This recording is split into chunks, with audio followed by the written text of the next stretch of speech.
Thank you, Deputy Speaker. Well, I have to say it may not have been the member for Lindsay's intention, but her speech perfectly encapsulates why this side of the House has put this motion forward.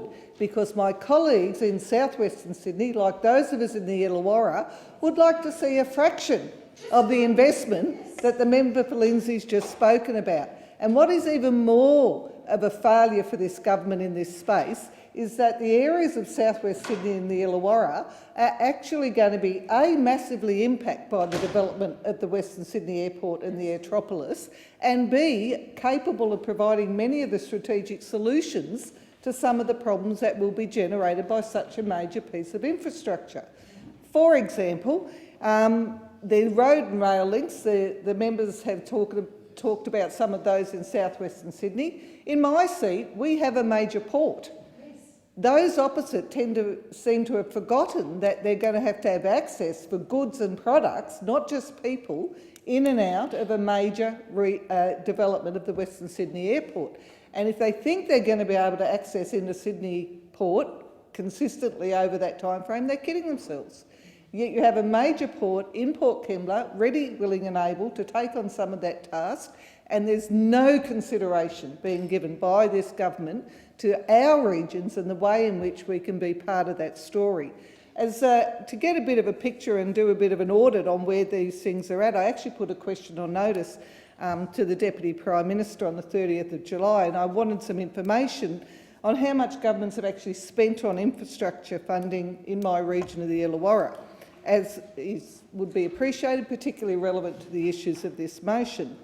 The advice I received back is that the Illawarra has received $233,487,391 since the year 2000 for 18 projects, $235,336,062 in rail, and $25,851,127 of that was actually in the electorate of the Illawarra. So $235 million in rail, $25 million actually in my electorate. $17 million, just nearly $18 million of that 25, was actually federal Labor government's investments, not a Liberal government investment. Let's look at roads, the Picton and Appin Road. My colleagues work regularly with me on both these roads because they're so strategically important. How much on the Picton Road? Just over $48 million. All of these projects, except one, were actually federal Labor government investments. That is nearly $46 million of that $48 million were actually federal Labor government investment in that road. The Appin Road has $50 million invested in it, which was announced at the 2016 election the day after Labor announced it was going to invest $50 million. So we got $50 million, but it was only because of a prodding in an election campaign that embarrassed the government into taking up that action and that commitment. So overall, since 2000, that's 13 years of federal Liberal governments and 7 years of federal Labor governments.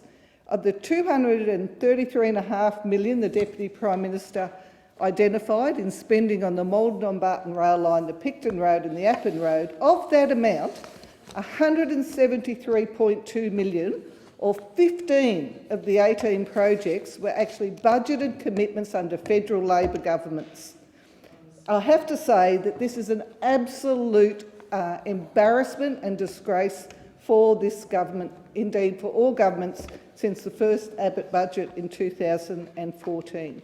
My colleagues and I, the member for Whitlam, the member for Macarthur, the member for Werriwa, along with peak bodies, including radical organisations like the Illawarra Business Chamber, the Property Council, have been saying to this government, as you develop the Western Sydney Airport, you need to look at connections to the port in Port Kembla, the movement of people. We've got a highly skilled trades-based workforce in the Illawarra, a high quality university with major expertise in infrastructure and transport matters. You need to be looking at how this is part of the solution to the congestion issues that you talk about. The member for Reed's contribution, as always I hear from those on the other side boasting about what money they've got spent in their area, just shows exactly why my colleagues and I have put this motion forward, because this government is playing favourites and it needs to play in the national interest not in its own favourites, in its own electorates. Order. I thank the Deputy Speaker.